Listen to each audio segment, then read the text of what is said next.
mission in Florida. Thank you all for tuning in to the GSAT-N2 mission. My name is Atticus Videra, and I'm a propulsion engineer here at SpaceX. Today we will be delivering the GSAT-N2 satellite to a geosynchronous transfer orbit on behalf of the New Space India Limited, or NSIL, which is the commercial arm of the Indian Space Research Organization, otherwise known as ISRO. The GSAT-N2 mission is NSIL's second demand-driven communication satellite that is the highest capacity unit ever built by ISRO. The capacity GSAT-N2 is bringing online will play a key role in bridging digital divides in India, particularly in unconnected regions, including the Andaman and Nicobar, as well as Lakshadweep Islands. And this will be the 19th flight for today's booster, which previously supported Bandwagon 1, which was a mission as part of SpaceX's SmallSat rideshare program, as well as NASA's CRS-27 mission, Amazonas 6, iSpace M1, SES-22, as well as 13 Starlink missions. At just about T-minus 10 minutes, we are looking good for an on-time liftoff. The vehicle is healthy and the range is ready to support. Now, we do have a little bit of cloud cover today, but teams are reporting we only have a 5% probability of weather violation. So while we wait, let's meet the vehicle that will be taking GSAT-N2 to orbit today. The two-stage Falcon 9 vehicle you see on your screen stands just about 229 feet tall. When it's fully fueled, it'll hold just over 1 million pounds of propellant. And we began loading those propellants on both stages of the vehicle at T-minus 35 minutes. Starting from the top of the rocket, GSAT-N2 is safely enclosed inside of the 17-foot diameter payload fairing, which is the nose of the rocket. This fairing is made of a carbon composite material. The fairing protects the satellite on its way to orbit. And of course, the fairing is made up of two halves, which are jettisoned approximately 3 minutes into flight. And one of these fairing halves supporting today's mission is flight-proven, flying for its 5th time, and the other half is flying for its 1st time today. Both sides of the fairing will be recovered after today's flight by our fairing recovery ship, Bob. Now, below that payload fairing, we do have the second stage, which is the part of the rocket which will take our payload to its destination orbit. The second stage will ignite its single Merlin vacuum, or MVAC engine, at about 2.5 minutes into flight, and then we do relight that engine a second time before we deploy the GSAT-N2 satellite. Below the second stage, you can see the black interstage, which is part of the first stage booster. And at the bottom of that first stage, there are 9 Merlin M1D engines, and these will get Falcon 9 off the ground and up to the thinner parts of the Earth's atmosphere. Shortly after liftoff, the first and second stages will separate from one another, and then the second stage will continue to orbit, while the first stage will start making its way back down to Earth. The first stage is designed to be reflown with minimal refurbishment between flights. Today's booster is flying for the 19th time, and we will be attempting to land on our drone ship, Just Read the Instructions, which you can see there on your screen, currently stationed in the Atlantic Ocean. If we are successful in recovering the booster today, it will mark the 371st successful recovery of an orbital-class rocket. And lastly, that large truss structure that you see next to the rocket is the Transporter Erector, or TE. We use this to both roll the rocket out to the pad, as well as to raise it to its vertical launch position. In callouts over the nets, you might hear the TE referred to as the strongback from the launch team. And this TE also routes the vehicle's fluids, power, and telemetry umbilicals from the ground systems to the rocket and to the satellite, all the way up until the moment Falcon 9 transitions to internal power. And now that you're a little more familiar with the vehicle, let's learn more about today's payload, GSAT-N2.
We are at just about T-minus 5 minutes from liftoff of Falcon 9 from Space Launch Complex 40 at Tanks are Cape. pressurizing for strongback retract. We just heard the tanks are now pressing up in preparation for retracting the strongback.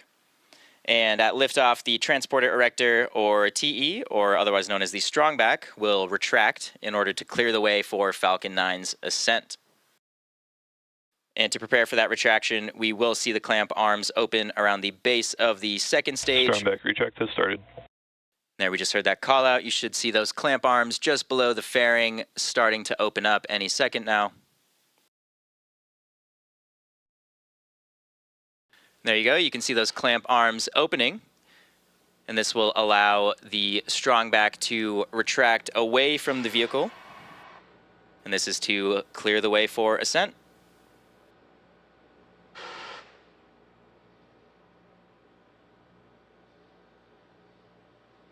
Should be seeing that strongback start to recline in just a couple seconds here.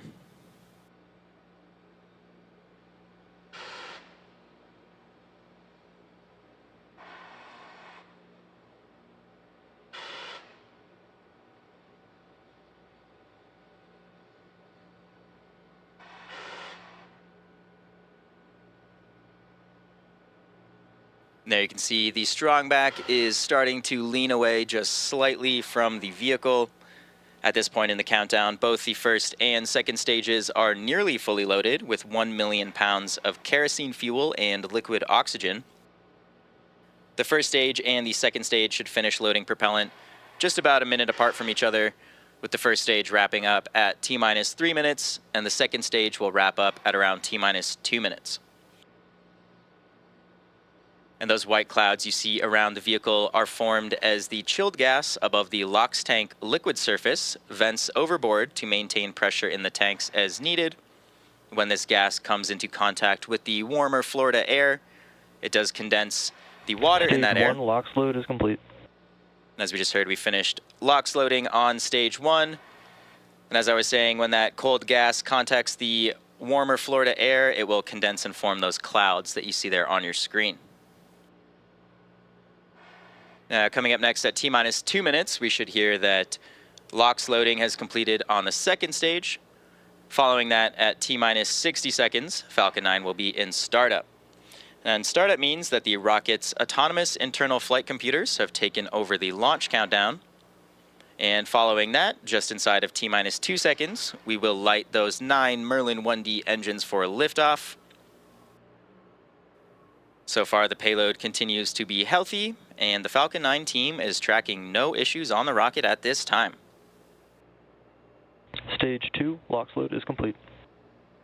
And there we just heard that call out. Stage 2 LOX loading is complete, which will wrap up propellant loading on the vehicle, and that began at around T-minus 35 minutes.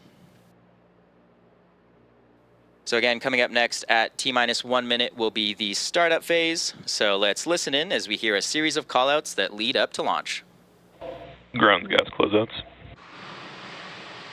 So that first callout you just heard was for ground gas closeout. You can see a little bit of the remaining propellant in the TE lines is now being vented. And you can see that cloud forming as we clear those lines out.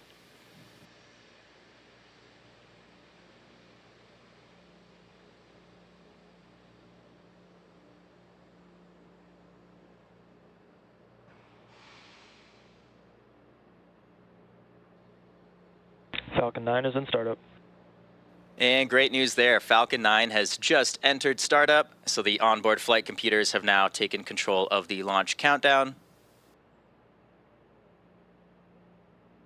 Go for launch. And there we just heard our go for launch from our launch director. So let's listen in as we lift off Falcon 9.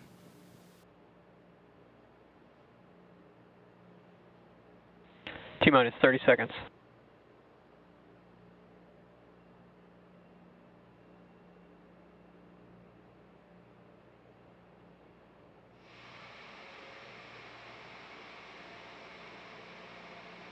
T-minus 15.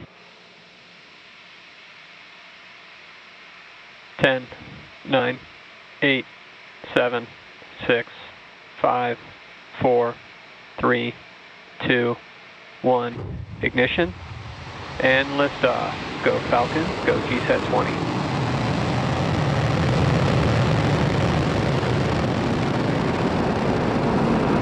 Vehicles pitching downrange. Stage 1 chamber pressure nominal.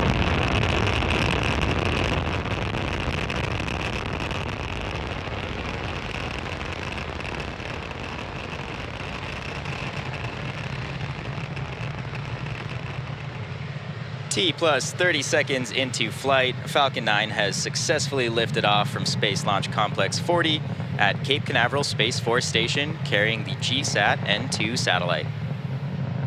Now, during ascent here, we will Power tilt. and telemetry are nominal. We will tilt or gimbal the engines, and this will turn the rocket horizontally in a maneuver known as a gravity turn. Now we're still going up, as you can see in that telemetry in the bottom left side of your screen. Falcon 9 is supersonic. We're also heading horizontally away from the launch pad, now at supersonic speeds. We should be throttling the engines down soon in preparation for max Q, or maximum aerodynamic pressure. Max Q. There we go, we just heard that call out. This is a critical moment during flight because the combined stresses caused by Falcon 9 accelerating through the atmosphere and the ambient static pressure are at their greatest. Now, the rocket typically needs to go about 17,500 miles per hour horizontally in order to avoid being pulled back down to Earth and to get into orbit. You can track our progress to orbit by keeping an eye on that stage 1 telemetry in the bottom left side of your screen. We just heard we're starting the ascent chill on the MVAC engine, and we are coming up on a series of events. Those are main engine cutoff, or MECO, followed by stage separation, second engine start 1, or SES1, and then following that is fairing separation. During MECO, we do shut down those 9 M1D engines, and then following that we separate the first stage and the second stage. Once separated from the second stage, the booster will flip its orientation and begin heading back to Earth, and simultaneously the second stage MVAC engine will ignite. Following that quickly will be a fairing separation. So we should be coming up on MECO in just a few seconds here.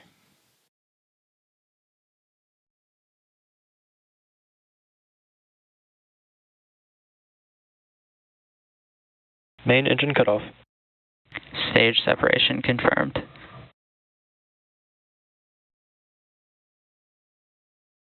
MVAC ignition. And there we go. We just saw that series of events, starting with main engine cutoff, followed by stage separation, and then following that was second engine start 1. As you can see there on your screen, the MVAC engine is now lit in space and heading towards orbit. Coming up shortly, you should hear a call out for fairing separation. Getting some great views of both stages in flight right now. You can see the first stage on the left side of your screen, now in a coast phase, and the second stage on the right side of your screen, burning towards orbit. Fairing separation confirmed. And there we go. Great news. Just saw those 2 fairing halves separate. Our payload GSAT-N2 is now exposed to the vacuum of space, heading towards its intended orbit. Now we're just at about T plus 3 minutes and 45 seconds into today's mission. At T plus 6.5 minutes, we expect to have some great views of the first stage entry burn. Now for this entry burn, we do light 3 of the M1D engines on the first stage, and that'll start with the center E9 engine, followed shortly by E1 and E5 engines. And this slows the vehicle down as it passes back into the Earth's atmosphere. We need to do this in order to reduce re-entry forces, and this ultimately helps us recover and reuse the second stage, or the first stage rather. During this entry burn, Falcon 9 is decelerating by firing its Merlin engines, but we are still moving very fast. And this causes the vehicle to fly through Merlin's exhaust gases, also sometimes called the rocket's plume, and this will deposit a layer of soot on the vehicle's surface, and that's why our flight-proven vehicles look so toasty. Of course, that soot comes from the carbon-based fuel that Falcon 9 uses.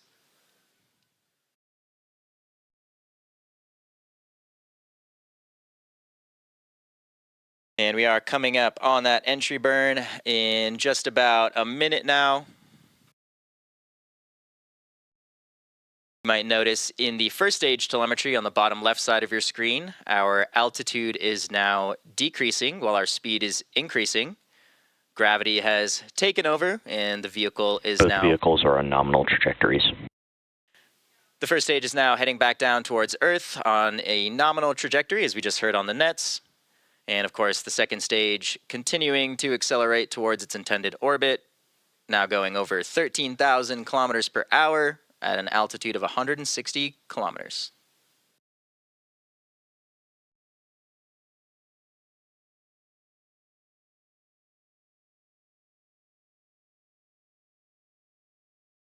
Getting some really incredible views from space here on both stages.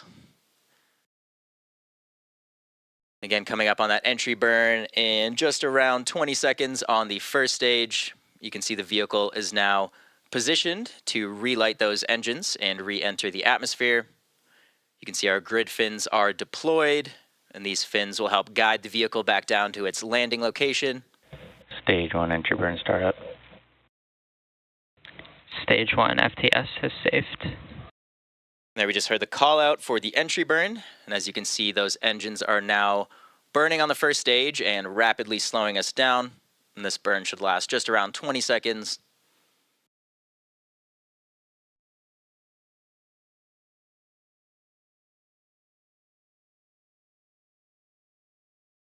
Stage 1 entry burn shut down. And there's that call out for the end of the entry burn. Reusability is key to lowering the cost of spaceflight, and this enables more investment in critical scientific research. The Falcon 9 first stage that is supporting today's mission just performed that entry burn for its 19th time. The Merlin engines on the first stage are optimized for sea level. These engines achieve 190,000 pounds of thrust during ascent and descent. And the MVAC engine on the second stage is optimized to operate in the vacuum of space, producing just about 220,000 pounds of thrust. Stage 2 is in terminal guidance. We just heard stage 2 is in terminal guidance, which means coming up next we will be shutting the MVAC engine down on the second stage. Following that very shortly should be our landing burn on the first stage. Stage 1 transonic. Now we just heard the stage 1 is now traveling below the speed of sound. You can see we are approaching some cloud cover on the left side of your screen. Stage 2 FTS has saved. And again, as a reminder, we are targeting a landing on our drone ship. Just read the instructions, which is currently in the Atlantic Ocean. Stage 1 landing burn. There we go. Shut down. We just heard the landing burn has started on the first stage, and the second engine has now shut down. You can see the drone ship just below the first stage there as we come in for a landing. Nominal orbital insertion. Stage 1 landing light deploy.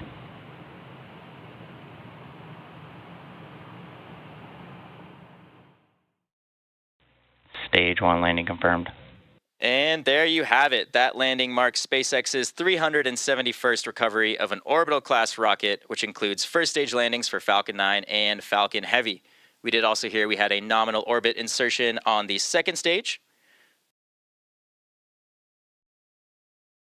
Our second stage is now embarking on its coast phase.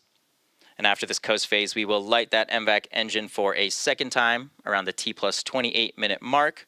And that will be followed by payload deploy around the T+34 minute mark.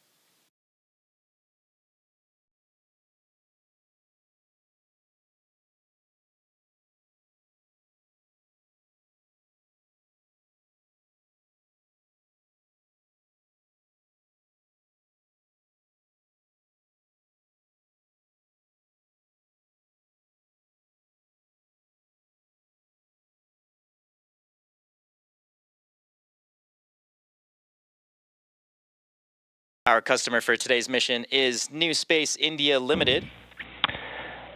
This is Brian Malin on Countdown 1. I wanted to say a special word for Michael Taylor, as this will be his final mission. He has been at the forefront of spaceflight for the United States for several decades. We would not be where we are today in United States space program history without him, and we'd not be where we are today at SpaceX without Mike Taylor. So from all of us at SpaceX, Mike, we salute you, we thank you, and we look forward to your future journeys. Great words there from our LD, and congrats on an amazing career, Mike Taylor. Now, the second stage is now embarking on its coast phase. And again, as I said, we will be lighting that engine for a second time around the T plus 28-minute mark, and following that is payload deploy at the T plus 34-minute mark. And before we take a short break for that coast phase, we do have a couple of messages from our customer, the Indian Space Research Organization. And after that, we'll see you back here in just about 15 minutes.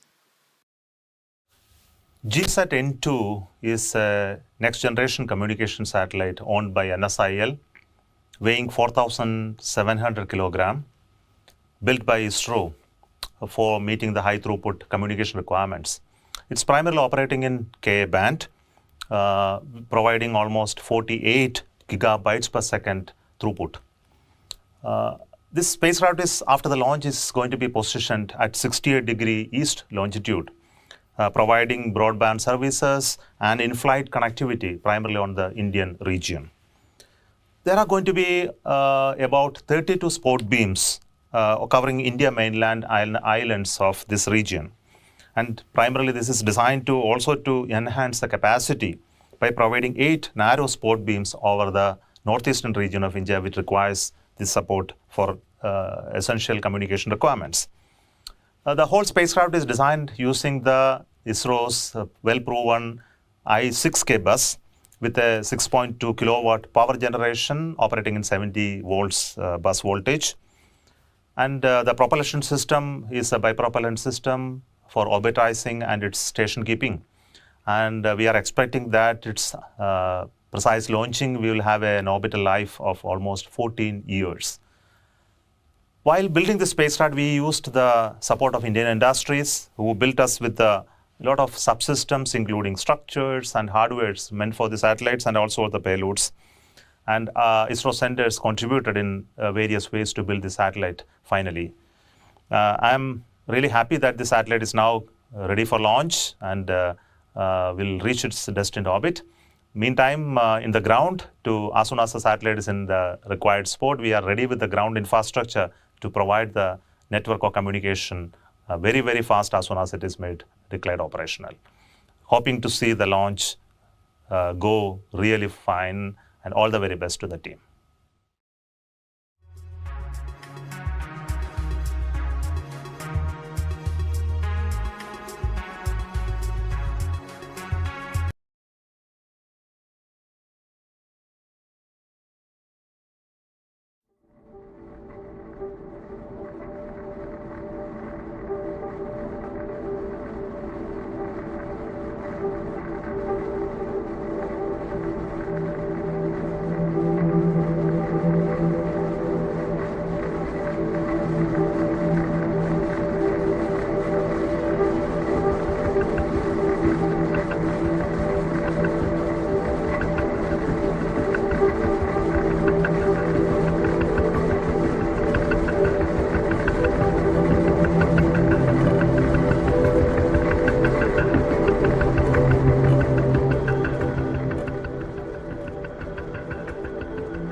Falcon 9 lifted off at 1:31 p.m. Eastern Time from Space Launch Complex 40 at Cape Canaveral Space Force Station in Florida. We did have a successful ascent, fairing separation, and second stage orbit insertion. Those fairing halves are being recovered by our recovery ship Bob, and this was the 5th flight for one fairing half as well as the 1st flight for the other. We also did recover the 1st stage on our drone ship, and that marks its 19th landing. Now we're just moments away from a second ignition of the MVAC engine on the 2nd stage, and this will carry the GSAT-N2 payload into the orbit needed to deploy the satellite. This burn will be followed by shutdown of the MVAC, also known as second engine cutoff or SECO-2. So let's wait for those callouts. Should be starting that engine in just around 40 seconds.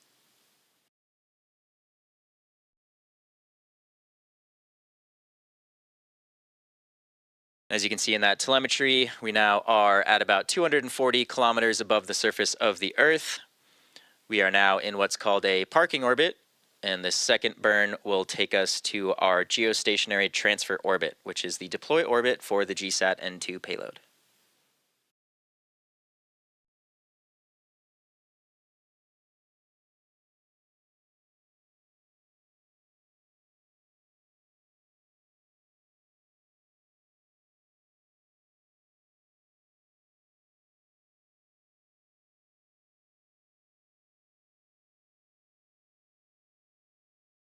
MVAC ignition. As you can see there on your screen, we did just light the MVAC engine. We are now accelerating into our geostationary transfer orbit. This burn should last just around a minute in total.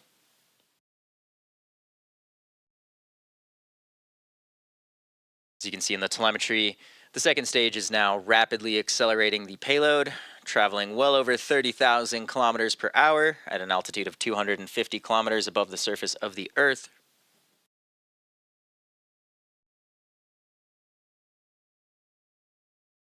Getting some great views of the MVAC nozzle glowing that bright orange as it radiates heat away into the vacuum of space.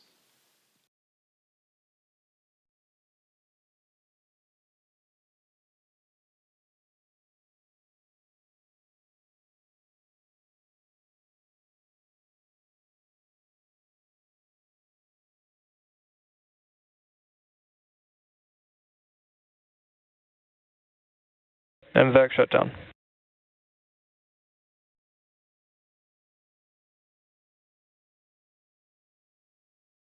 And with that second engine cut off, Nominal orbital insertion.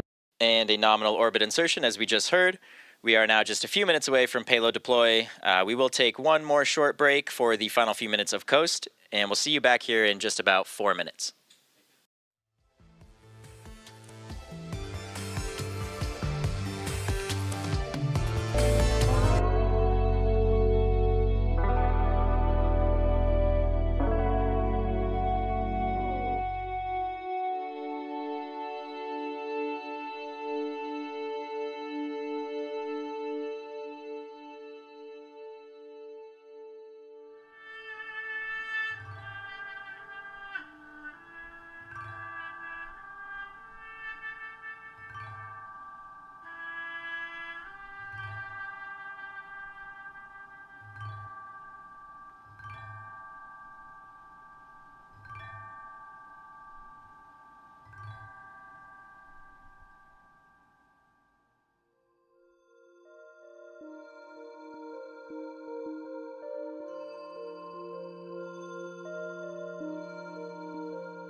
We've had a great mission so far, and we are now just 2 minutes away from our expected payload deploy.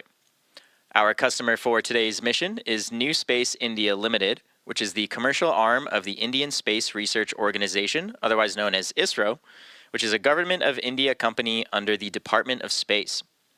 GSAT-N2 is a communication satellite set to enhance broadband services, in-flight and maritime connectivity across the pan-India region, as well as provide cellular backhaul operations. The satellite has been specifically designed to meet the demanding service needs of remote unconnected regions, including the Andaman and Nicobar and Lakshadweep Islands. GSAT-N2 has a mission life of 14 years, and the entire capacity is spread across 25 wide spot beams and 8 narrow spot beams, with higher throughput concentrated in northeastern regions. NSIL will be ready to commence commercial services to its customers immediately after completion of in-orbit testing and commissioning of the satellite at its designated orbital slot at 68 degrees east.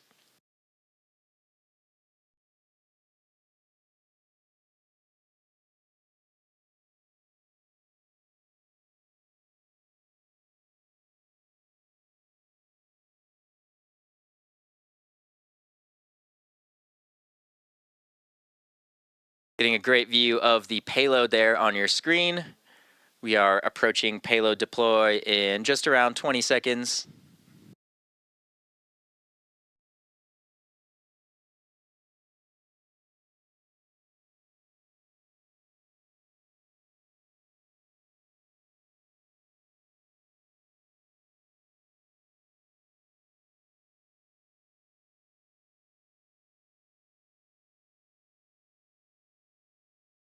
GSAT-N2 payload deploy confirmed. And there goes GSAT-N2. You just heard that call out, and you can see the satellite moving away from the second stage on your screen right now. That will wrap up our coverage for today. Thank you for joining us for SpaceX's 114th successful launch of 2024. All of us here at SpaceX want to give a big thank you to our customer, New Space India Limited, for entrusting us with today's mission. We also want to give a shout out to the Eastern Range and Federal Aviation Administration for supporting today's launch. And as always, of course, thank you to all of our viewers for tuning in and for your continued support. Remember to follow SpaceX on X for launch updates. Thank you all, and we'll see you again soon.